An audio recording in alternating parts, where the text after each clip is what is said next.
I have 43 books made up of short pieces, either fiction or nonfiction. And in addition, I have 135 books that I wrote from scratch, that aren't collections. So that as of the moment, I have published a total of 178 books. How many words do you think that would be? How many words? I figure the average is 70,000. In other words, I've got a number of books for children with words anywhere from 2,000 to 7,500, but I also have several books with 500,000 words. I figure the average is 70,000. So if we go 178 times 7 and multiply by 10,000, we'll get like 12 million words, I think. Not bad. No, it's all right. How do you create a book? Well, I don't know if there's any big secret about that. I just sit down at the typewriter and start typing. If I'm going to write a book on a subject, I generally know quite a bit about the subject to begin with. Do you do research, or it's just already there? It's in my head. I've done a lot of reading through my life. I'm a little over 30, so I've done a lot of reading, and it all stays there. And I've got a library with a couple of thousand books in my apartment for reference in case there's something I have to check on. And what I do is I just start writing. Everything organizes itself in my head neatly, and I go. At the typewriter, just at the typewriter, yes. I type 90 words a minute, and I do as little revision as possible. I type it up, go over it with pen and ink, make the absolutely necessary changes, type it up a second time, and send it off. If that's not it, the heck with it. How have you seen science fiction writing changing since the time you sold your first story? Well, science fiction writing, like all forms of literature and like everything human, changes constantly. When I sold this first story, most science fiction was strictly adventure. Then John Campbell came in just before I submitted my first story, and he, as editor of Astounding Science Fiction, insisted on, what shall I say, on people who are recognizable scientists and engineers. He didn't want mad scientists, he wanted working scientists. He didn't want screwball engineers, he wanted real engineers, which meant that the authors had to know something about science and engineering. And through the 40s and 50s, stories were extremely science-oriented.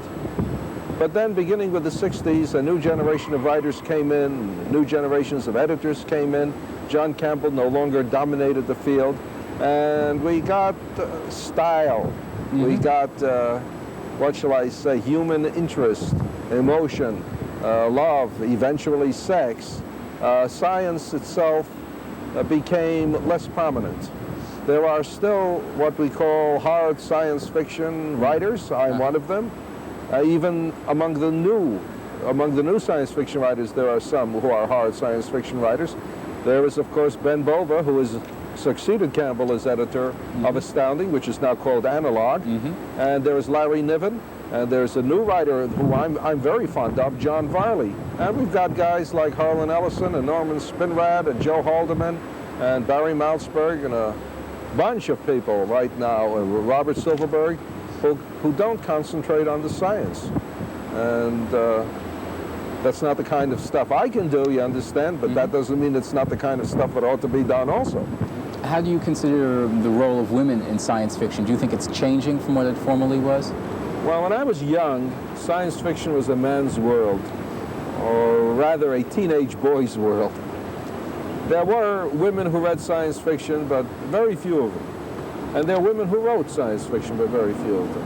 What we have seen, especially since 1960, is a large increase in the percentage of women among the readers and among the writers. And right now, as a matter of fact, the science fiction writer who seems to be the most honored and the one who's most highly thought of is Ursula K. Le Guin, a woman. And other women writers who are in the first rank are Joanna Russ and Kate Wilhelm and Anne McCaffrey and a number of others. What do you see as differences in science fiction, the way it's treated in different media?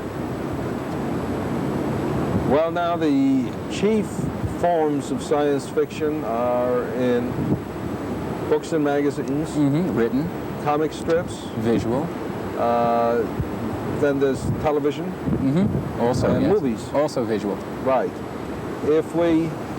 Well, the comic strips are intended for younger readers, not necessarily chronologically younger, but less sophisticated readers. Tastes are younger. Right. Now, the difference between the visual media and the printed media are these. That if you have science fiction in a magazine or a book, a sale of a few thousand may be satisfactory. A book that sells 5,000 is fine. Paperback that sells 50,000 is fine. A magazine that sells 50,000 is fine. 100,000 is better. Yeah. But if you're going to have a movie or television, you're going to have, say, 40 million. In other words, for every reader, you're going to need nearly 1,000 viewers. And that means you're going to get 999 people as viewers who are not sufficiently interested in science fiction to read it.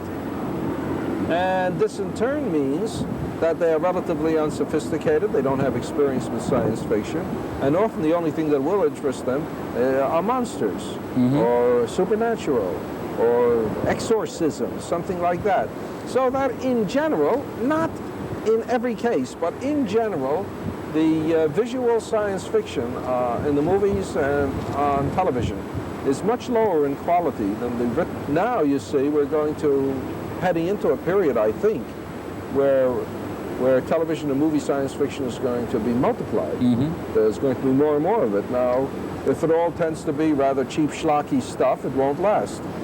On the other hand, it's an opportunity to make good stuff.